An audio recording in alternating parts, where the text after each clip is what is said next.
అందరికీ నమస్కారం. ఈరోజు నేను నా వీడియోలో వైకుంఠ ఏకాదశి రోజు వెలిగించుకునే వైకుంఠ ద్వారం ఒత్తి ఎలా చేసుకోవాలో చూపిస్తాను.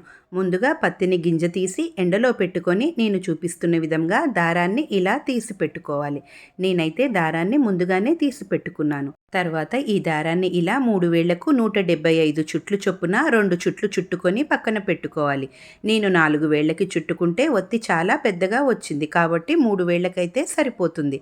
తర్వాత ఇలా కొంచెం పెద్దగా ఈ దారాన్ని 21 చుట్లు చుట్టుకొని తర్వాత ఈ మూడిటిని కలిపి ఒత్తిలా చేసుకోవాలి. జాగ్రత్తగా గమనించండి. ఇలా ఒక దానిలో నుండి మరొకటి పెట్టుకొని ప్లస్ ఆకారంలో పెట్టుకొని ఈ పొడుగా ఉన్న ఒత్తిని ఇలా ఒకదానిలో నుంచి ఒకటి దూర్పుకొని పైకి లాగుకొని రెండిటిని మరలా ఒకదానిలో నుంచి ఒకటి తీసి ఇలా ముడివేసుకుంటే ముడైతే పడిపోతుంది. ఈ ఒత్తి ఎలా చేయాలో నేను ఆల్రెడీ ఫుల్ వీడియో అప్లోడ్ చేశాను. ఇదే వైకుంఠ ద్వారం ఒత్తి.